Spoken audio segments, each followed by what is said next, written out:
Before we get started in this episode, a quick announcement. As you know, I'm very passionate about acceptance and commitment therapy, and I also run a busy practice in Canberra. We're currently looking for psychologists who are registered in Australia to join our team, who are also passionate about learning about ACT. We provide supervision on a group and individual basis and training around ACT. So if this is you, if you're interested, please express your interest at strategicpsychology.com.au/careers. Look forward to hearing from you. And now back to this episode. Okay, life can be crazy. You're feeling like you're sinking, just trying to find a meaning. It's time for better thinking, yeah, better thinking. Time to tune in. Let's go. Welcome back to Better Thinking. My name is Nesh Nikolic, and today's guest is Dr. Christopher Willard. He is a clinical psychologist and also educational consultant with a passion for mindfulness.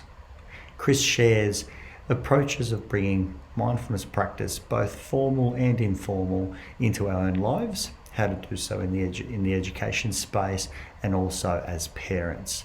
I found this very informative and certainly feel a little bit inspired of bringing some additional mindfulness practice into my life. So I hope you feel the same after this. Enjoy.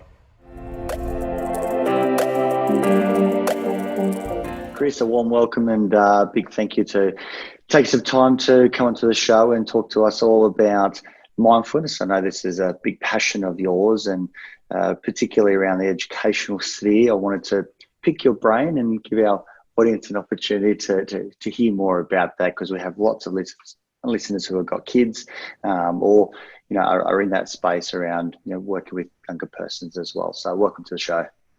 Absolutely. Thank you so much for having me. It's great to be here virtually in Australia and in person, but it's great to meet you. And yeah, this should be fun. Fantastic. Chris, I'm not really sure where to start because I've got so many questions and I like to use a bit of a conversational approach, but maybe we can start with a little bit of that normal. How did you get into this space of combining these two spaces of mindfulness? I know that you've practiced meditation for many years, but maybe you can tell us a little bit about your journey as well. Yeah, and I think it's always really interesting to kind of, no one comes by mindfulness because everything's going great in their life, and they're like, let me add some mindfulness. Usually people are having a difficult time, and I, just like therapy or spiritual practices for people, it's often through some challenges that they're facing. And, for me, I guess I kind of have two stories about how mindfulness came into my life. One is the way it kind of came in a formal way, which was 20-something years ago. I was at college or university, as you'd say, probably down there, and did a couple of years of school, and then was just really struggling with depression, with anxiety, with substance abuse, and took some time off. Didn't feel a lot better after a year off. And my parents, I was young at the time, my parents basically kind of dragged me on this mindfulness retreat that they were going on. And it was with a mindfulness teacher named Thich Nhat Hanh, who some of your listeners might be familiar with. And it was just totally transformative for me. Like suddenly I felt happier. I saw more connections in things. I felt more focused. I felt calmer. And I knew that I really wanted to start sharing this, just like, whenever anyone gets converted to something, right, they want to start sharing it with everybody they meet. And from there, it really took off for me. I started practicing more regularly and going on more retreats, and eventually, of course, did go back to school and finished my degree. And then did a number of different things, worked as a teacher for a couple of years, spent a lot of time traveling, then went back to school to become a clinical psychologist. So yeah, that's kind of how it got started for me. Fantastic. What was it that jumped out for you, that initial transformative experience that sort of tapped into that? I mean, there's a lot of listeners that haven't practiced or haven't experienced what you experienced. What was it about that initial experience that kind of captured you? Yeah, I think, suddenly I just started to see the connections between everything, which, maybe that sounds a little bit abstract, but doing exercises like mindful eating and suddenly really seeing the way I was connected to all these other people that were part of the food chain and part of the planet just really kind of blew my mind, really, for lack of a better word. And just being around other people who were just living in such a more intentional way and had found something that to them had become really helpful or healing or something, to me really started to, the world started to make sense in a different way. And my actions, I really became aware that my actions kind of mattered. What I did, what I said, these kinds of things had ripple effects outward, as well as having ripple effects inward that changed how I felt. And I just saw it and felt it, and it was real. I think sometimes we have experiences or people tell us, if you do this, you'll feel this way, or if you just change your behavior, things will be better. But as humans, I think some of us anyway, myself at least, I wanted to like feel that on like a deeper level and experience it. And I think that's what that retreat experience really did for me. Yeah, just opened my eyes to so many new possibilities and creativity. And yeah, that was a big part of it. And how did you go about beginning to share that? It's like that converted story where when someone goes through a rehab, they certainly get excited, whatever the rehab is about. They've learned some new ideas. They want to share it with the world. How did you begin to share that? Because it's not an easy thing to offer or for others to understand. I think even in the world of psychology, many of us still don't appreciate what mindfulness is, because mindfulness is so many things, and there's certainly very different ideas out there. Maybe you could share a little bit about how you define it, or not even define, describe it, and how you began to kind of use it in your own life and share it with others too. Yeah, I mean, to me, it's really about, there's so many different definitions out there, and you can say, paying attention to the present moment with acceptance and non-judgment, and, all this kind of stuff like that. To me, it's I've kind of reduced it over the years to just sort of knowing what I'm doing as I'm doing it. Maybe even knowing why, but just kind of being a little bit more intentional and aware of everything I do, and it kind of informally, as I bring my kind of mindful awareness to eating or walking or speaking or having a conversation. And then there's also more of like a formal practice of like sitting on a cushion and, mindfully focusing on my breath, noticing when my mind wanders off, noticing where it goes, and then just gently bringing it back again and again. So there's both of these. One is kind of in a formal way that we practice. I think most people, that's what they kind of envision when they hear the word mindfulness. But what's beautiful about some of these traditions, especially ones like Thich Nhat Hanh, is he really talks about like, it's all well and good. It's easy, in fact, to stay mindful when you're sitting on a meditation cushion on a retreat. What's hard is to bring that same awareness to all of your interactions, to everything that you encounter, to everything, every action that you take in the world. And that's both really challenging, and also, to me, I think really where it becomes transformative, in a way. So, that's that kind of really hooked me about that particular teacher's approach. And then I was just thinking a lot about wanting to share this with other people, and seeing how much it had been helpful for me. And again, sharing with young people, because I was also relatively young at the time. And, when you're young, you're really excited, but you're also really self-conscious at the same time, right? Especially how our brains are kind of wired. But I thought back to when I was even younger, and I thought back to like when I was a little kid, and things like, I remember going out at this camp I went to, and we go out in the woods, and they'd say, let's go in the woods and try to walk as silently as you can. And maybe the counselors are just trying to get us to, shut up. But my memory is like, it took so much focus and concentration. Have you ever tried to walk without making a sound, right? Walk like a ninja or something, right? It takes so much focus. You can't think about the past or the future. You can only think about, right, each movement, the texture and sensations of the ground. And it's really a form of mindful walking, but it's kind of a game that you play when you're a kid, right? or we'd sit down in the forest, let's just notice all the sounds that we can hear. And, looking at clouds in the sky with my dad, just watching them pass. And like all of these were really, I think of these as mindfulness before I heard the word mindfulness, before it was as trendy as it is now, right? Like we were saying before we began. But like, it's always been around, this idea of mindfulness, right? Maybe there's some smarter people than us that knew what to call it, right? Now we kind of know what to call some of those experiences or something like those experiences. And that's what started to inspire me in terms of how do I share this with other people. Some people are drawn to this because can have these sort of exotic associations to it in some ways. Other people are, not drawn to it because of the exotic associations, right? So finding, especially with younger people, like how do we make this playful? How do we make this just really like straightforward? Like this is just about, really focusing on each footstep as if you're trying to be really silent or something like that, right? And then experiences that we've probably all had.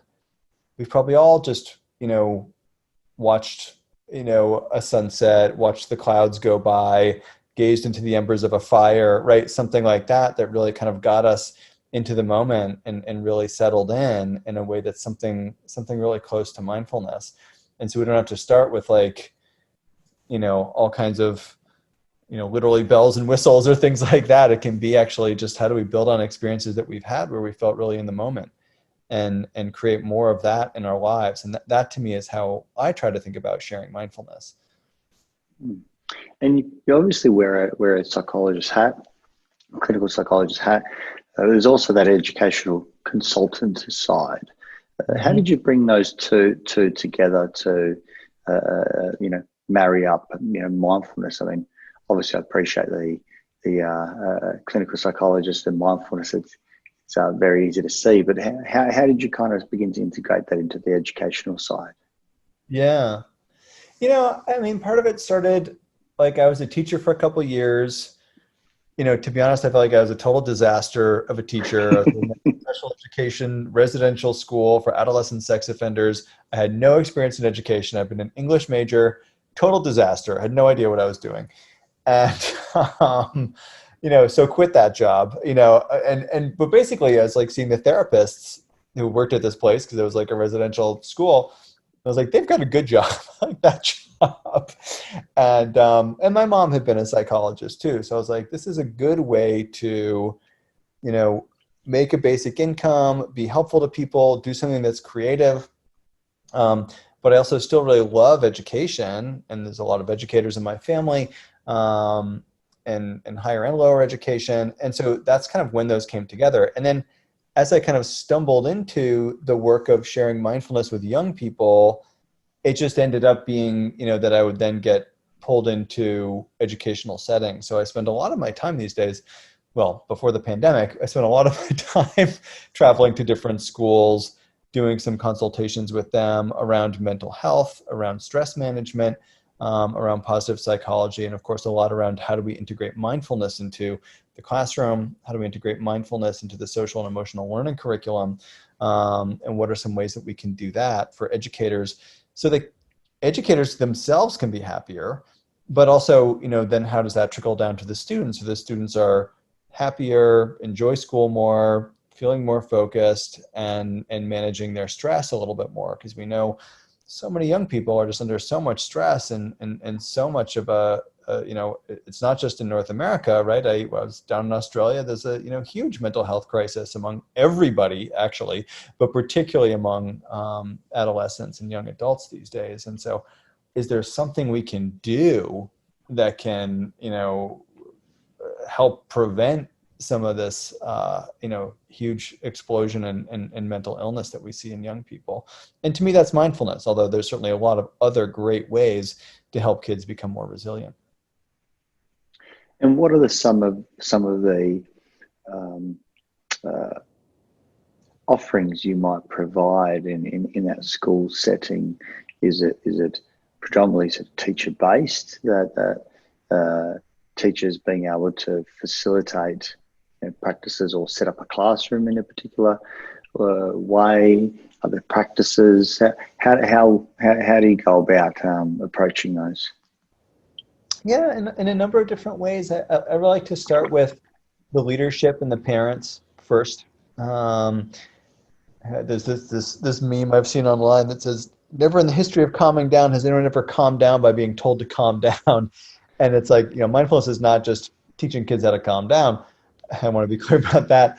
But really, like, it starts with us, and all of our emotions are really contagious. And if you've ever taught, right, or been in front of a room full of people in whatever capacity, right, you're really setting the tone for everyone's emotional state. And so it really does need to start with the principals and superintendents and administration, and then to the teachers. And the teachers are really setting the tone for the kids. And then likewise, the parents, right? If the kids are getting this stuff in school, but the parents are stressing them out at home, that's not going to be so helpful either. And what's actually amazing is the research actually finds teachers who practice mindfulness, even if the kids never learn it, the kids are actually performing better and doing better in school and like school more. Parents who practice mindfulness, the parents get along better, the family communicates better, right? All these other benefits, even if the kids are never practicing. So it starts with the adults, and then it kind of trickles down. And then, some of what I start often with the adults, and then I'll often do something with the kids, depending if it's an elementary school, maybe I'll read, or a primary school, you might say. I might read some of the children's books I've written and have a conversation. If it's the high school kids, I might talk to them, do a little workshop about integrating this into things like sports, into things like music, into things like performance, right? Things that they care about, right? Not just things that we adults care about. And then kind of leaving the school with a number of tools that they can use so that, right, whether it's the kindergarten teacher, doing circle time with the kids, and, or before a test or something, doing like some hot chocolate breaths, like breathe in, smell the hot chocolate, blowing out, cooling it off,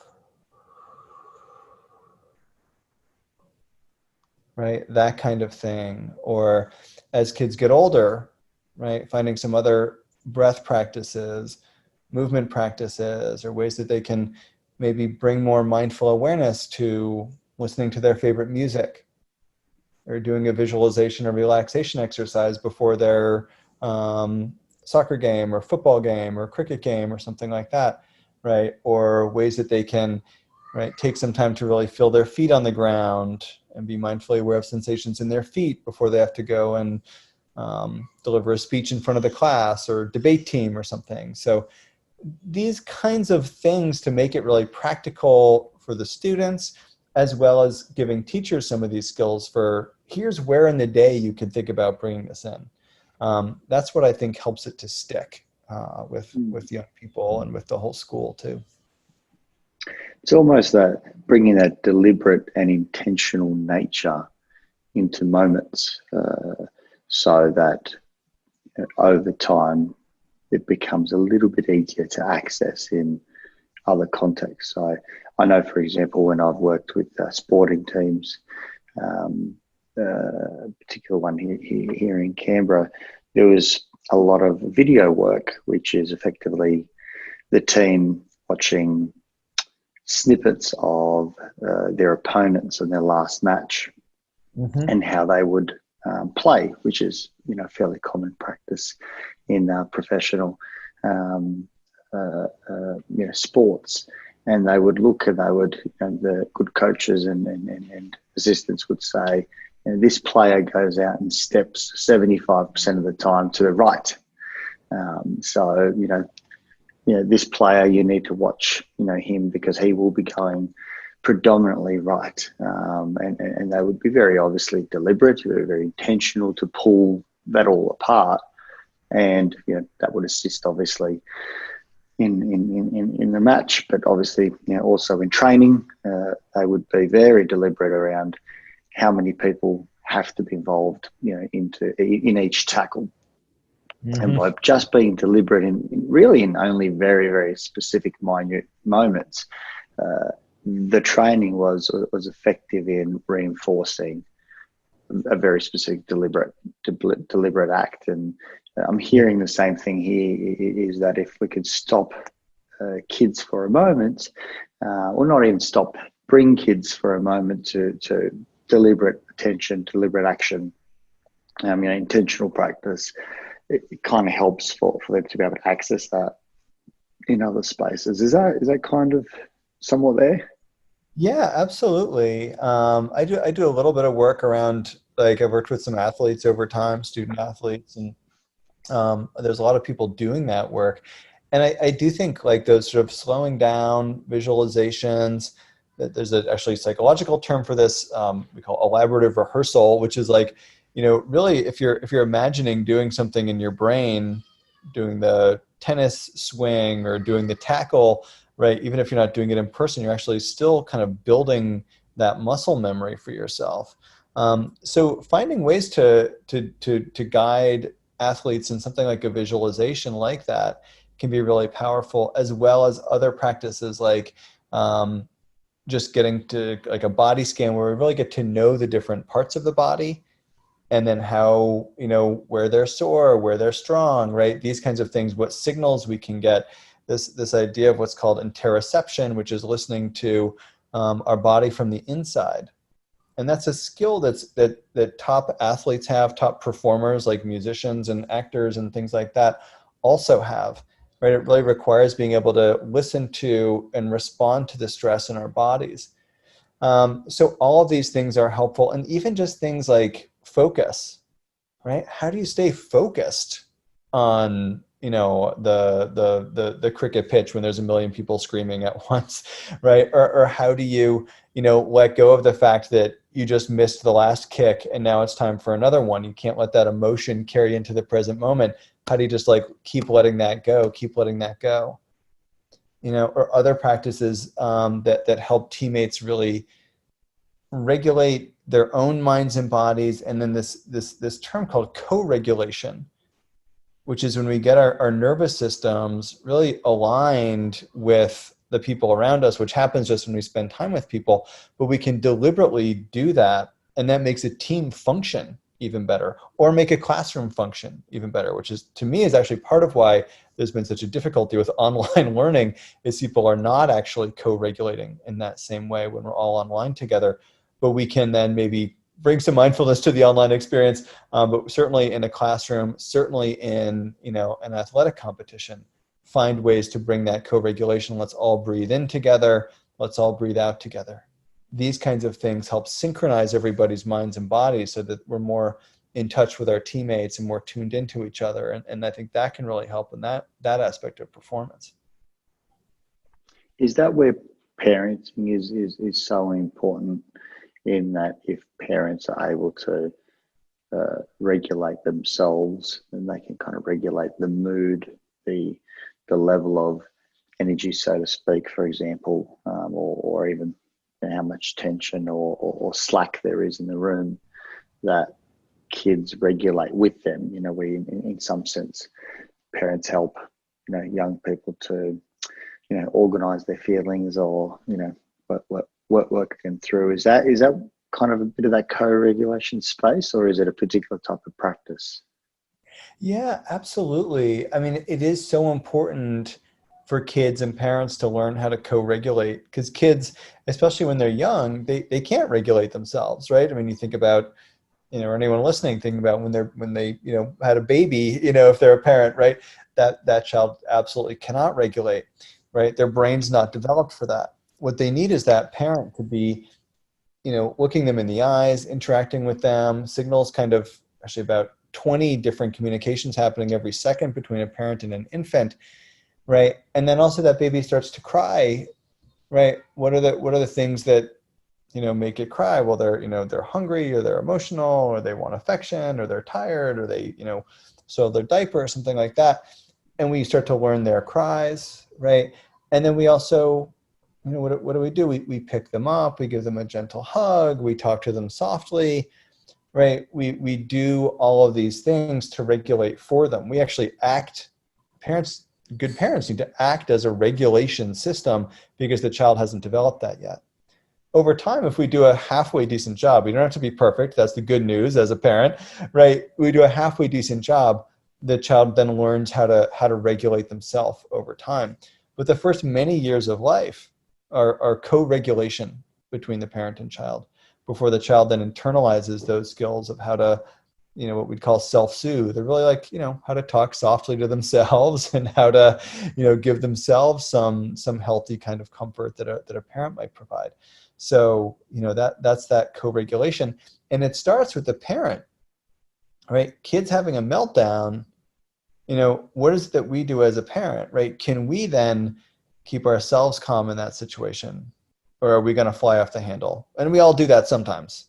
I do that sometimes, right? Everyone does, right? But can we, try to do a better job than our own parents maybe at not flying off the handle or walking out of the room and ignoring them or, whatever, avoiding the situation, right? So that we're actually engaging with them, right? To help them to calm themselves down. But it starts with really regulating ourselves, keeping ourselves calm through that situation. And then the child can connect with us afterwards. That's what's really important in that co-regulation sphere. Yeah. What do you make of the co-regulation and our tone and volume of conversation, of speak? I'm a fairly energy sort of filled guy. I have a I don't know whether this is part of it, but I have a Serbian heritage, Eastern European, very loud, around the dinner table type scenario.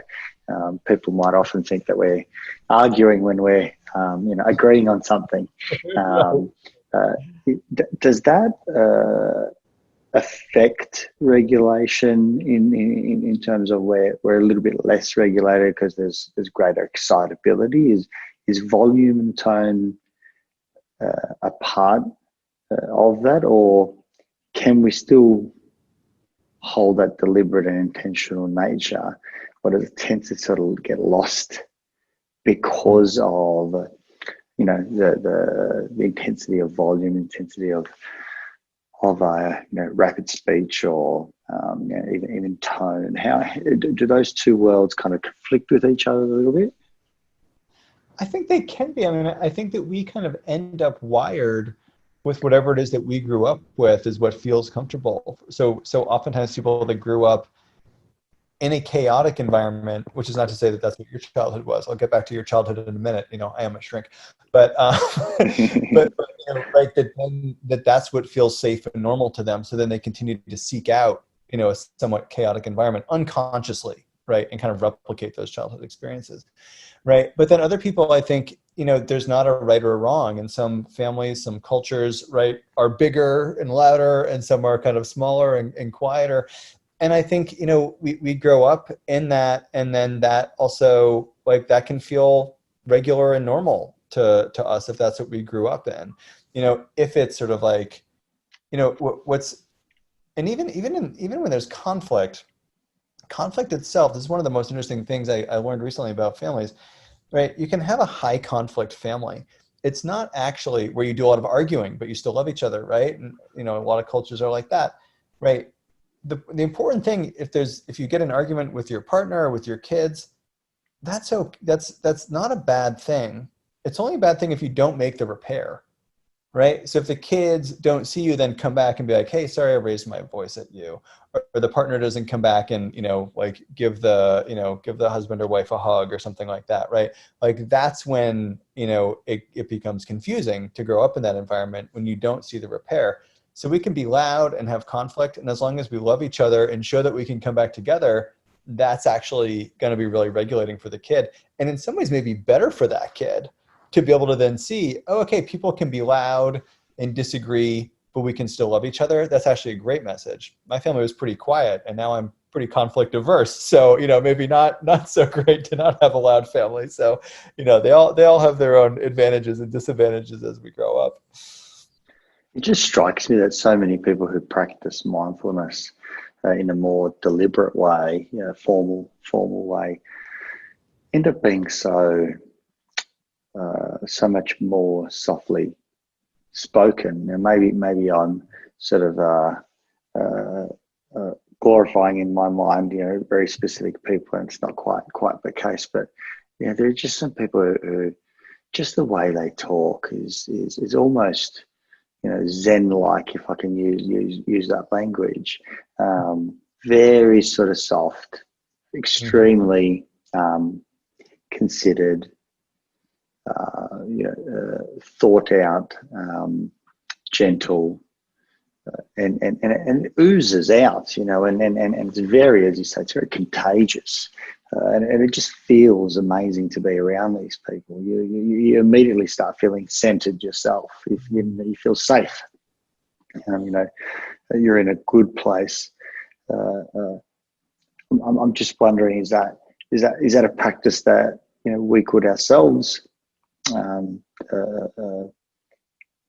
improve on or work on? Is there maybe is part of that practice to intentionally be that way, to be a softer person?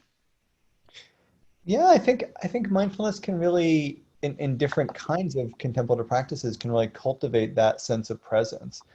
And I think what you're really feeling when we're around those people is that cultivated presence and is that co-regulation. It's like they're bubbling over with so much mindfulness that it's like we can't help but catch it. And that is something that over time, I think we can start to really cultivate that ability to stay present with other people, to be present with ourselves, to be present with whatever's really going on. Ultimately, to me, that's one of the big effects that a long time of practice can start to cultivate in people. And I've certainly, in my life, I've certainly met people like that. We're just around them and you just sort of feel that kind of vibe. And I think that is that co-regulation, or some people have come up with this term, interpersonal neurobiology, where it's like, that kind of way of being is infectious. And we feel, one of the things I sometimes say to people is like, do you know what it's like to be around someone who's really present, right? You just feel like they're really listening to you. They're right there with you, right? Sometimes we call that charisma. Sometimes we can call that presence. And that really can be cultivated through mindfulness and through other compassion and interpersonal practices as well. I think we really can start to cultivate that quality of being. I think that is really possible. How important would you say is the formal practice, sitting on the cushion and practicing, whatever it might be, calm abiding meditation, forgiveness practices, whatever it might be? How important is the formal practice or formal setting? I think a good balance is really important. And, I would say I had a very strong formal sitting practice for many years. And then my son was born and didn't have a while for a long time. And really 3 years ago, it just started to come back. And then my daughter was born and it kind of went out the window. And in the past few years, it's kind of come, or excuse me, in the past few months, actually, it's really started to kind of come back again now that my daughter's a little bit older.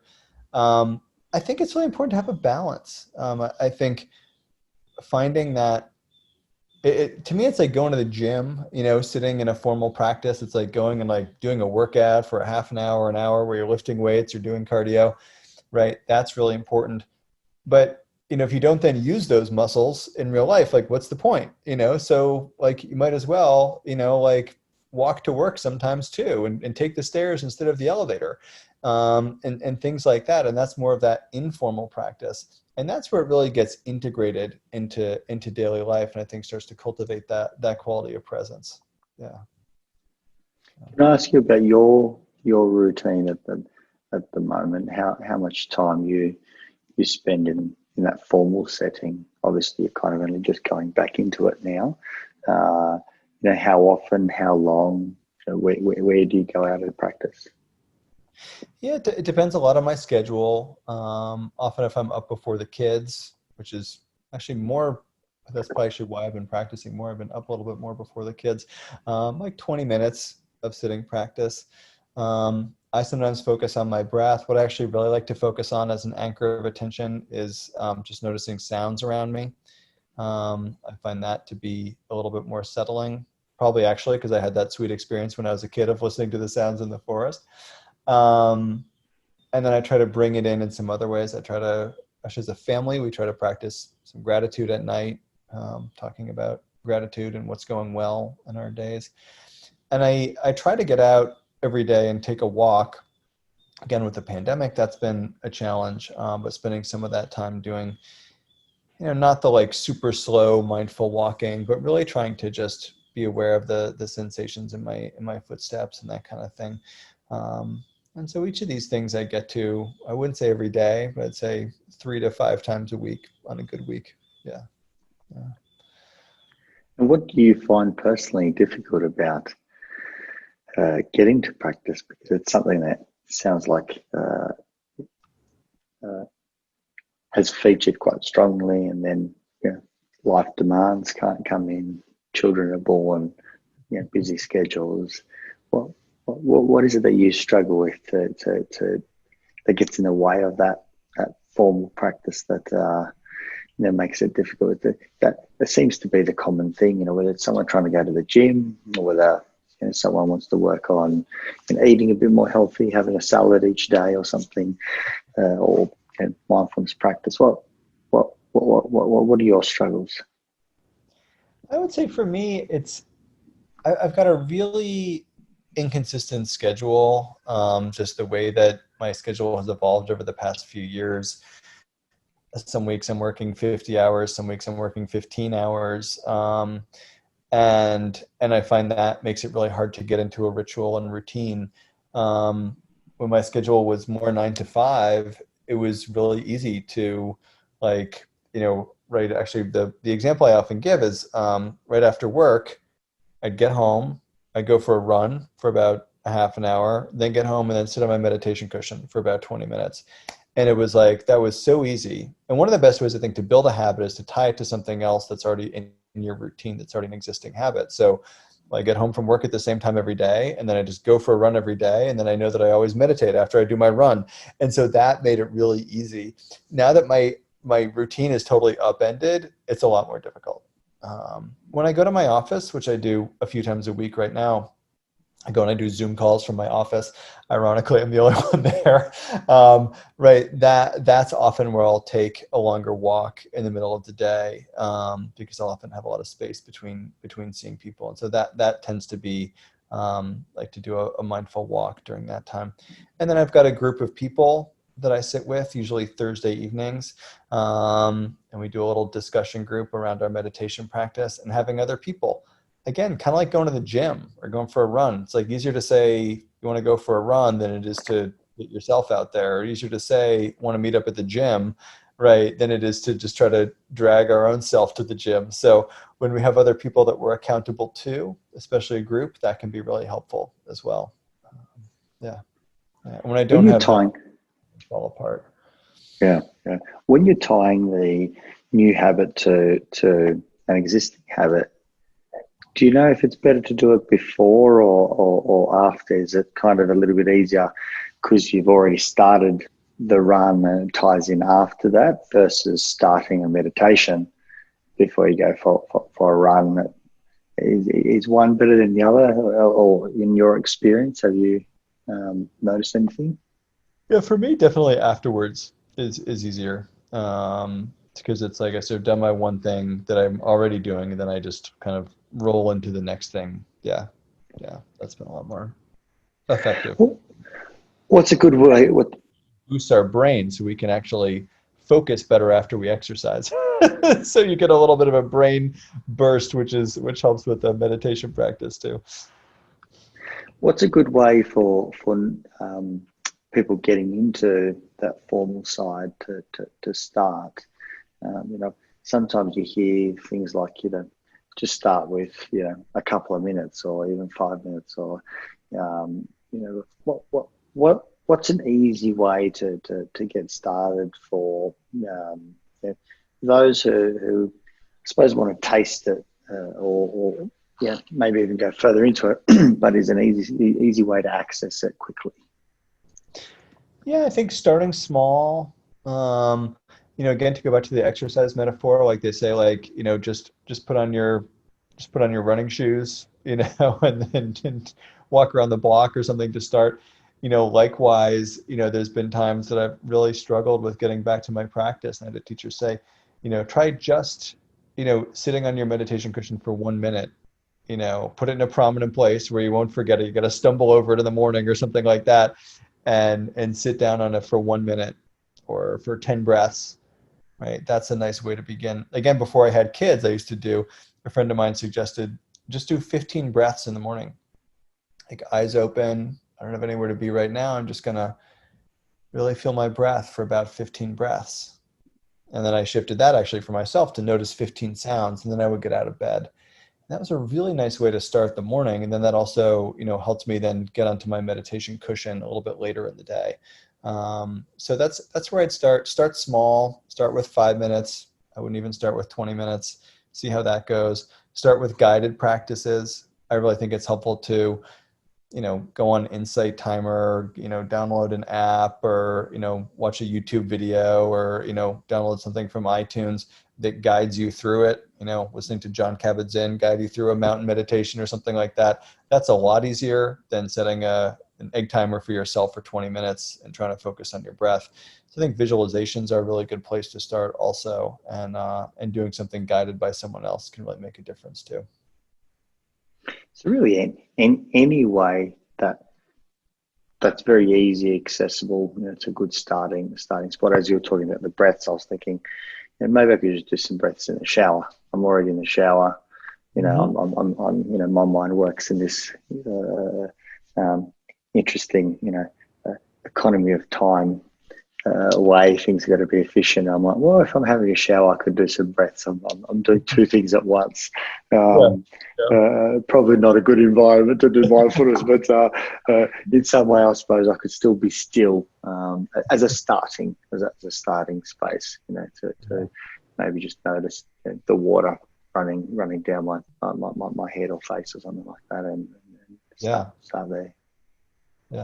I think actually shower is great because, to me, the other thing, our senses are phenomenal because our senses are always in the present moment, right? Our thoughts go off to the future, our thoughts go off to the past, but we keep coming back to, the smell of the soap, the sound of the running water, the sensations of the water flowing off of us, the taste of the fog, the kind of steam in the air, right? All of these things about, taking a shower, right? All of those are so sensory, and our senses keep, like mind wanders off, just bring it back to the sound of the shower. Mind wanders off, just bring it back to the sensations of the water. And it can be a really, really helpful way to practice. Yeah.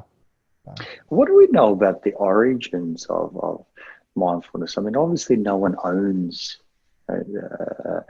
mindfulness or, consciousness or being deliberate, being thoughtful.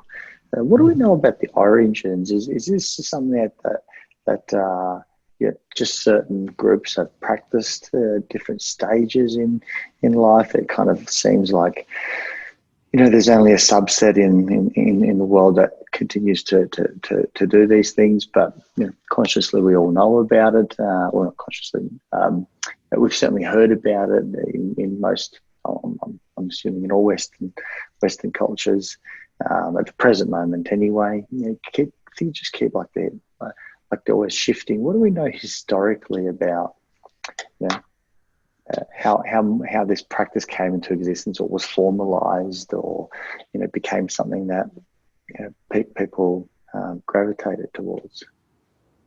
Yeah, I think that it's a lot of the ones that we have now in North America, Europe, Australia, and actually I did a lot of work in South America too, right? A lot of these did originate the particular stream of mindfulness that we have now through different Eastern traditions, right? A lot coming out of the Buddhist tradition. A lot of people, kind of after, the colonial conflicts in the 20th century, right? A lot of people, the Dalai Lama had to flee, after World War II, and China came into Tibet and brought these practices with him. Thich Nhat Hanh, right? It was, he had to leave because of the Vietnam War, and he moved to France and then started sharing these practices in the West and influenced people like Jon Kabat-Zinn, who was also influenced, for example, by, I'm blanking on his name, a Korean monk who had to flee Korea during the Korean conflict. So, a lot of people came and brought these practices to the West, and a lot of the practices that are popularized now have evolved out of those particular traditions. And yet at the same time, I think we can probably recognize elements of these mindfulness practices in just simple things like, the fact that we've all watched clouds appear and disappear in the sky, the fact that we've all, gazed into, a river and just watched it flow and just kind of settled in, or seen examples of meditative practices and contemplative practices in Christianity and Judaism, in Islam and a lot of other, more Western Hemisphere religions. So I think these things all kind of came together, and also, came together with psychology to some extent too. Yeah. Chris, I'm mindful of time. I know that you've got to jump on a call shortly. Where can people find out more about your work? I know that you do lots of training. You've got online courses. You go around the world and do workshops. How can people find out more about you, your work, and meditation and mindfulness in general? Yeah, absolutely. So I do a lot of, in normal times I do a lot of travel. Actually kind of hoping to get to Australia next July. We'll see what happens. But my website, drchristopherwillard.com, often has some of my scheduled trainings in it. I'm more likely to be updating things on my social media though, and probably most actively on Instagram, where it's just at Dr. Chris Willard, Dr. Chris Willard, is where you can find me on Instagram. So please check me out those places. And if folks have any questions, feel free to email me, and check out my books online or in bookstores, and please stay in touch. Yeah, thank you. Fantastic. Let me know when you are scheduled to come to Australia. Happy to give you a bit of a plug as well on my social media, and let people know about where you'll be coming. I know that you've been to pretty well all the couple of cities of each of the states around Australia. So definitely let us know, and maybe we can catch up for a coffee as well. Absolutely, yeah, that'd be a lot of fun. Definitely. Thank you. Fantastic. Appreciate it, Chris. Thank you for all your time, and hopefully we can get through this COVID time and see you on the shores of Canberra, shores of Australia, and maybe a trip to Canberra as well. Absolutely. Thank you so much. Be safe. All right. Thanks, Chris. If you enjoyed this podcast, please support it by going to iTunes and putting a review, subscribe, share it via social media, and tell others about it. Start a conversation. It's listeners like you that make this able and possible, and why we bring in these guests to go out and share their knowledge and resources. And just lastly, if you are a psychologist and you want to go out and be part of a bigger team, develop your experience and get into some exciting work, come to strategicpsychology.com.au/careers and reach out. I'd love to hear from you.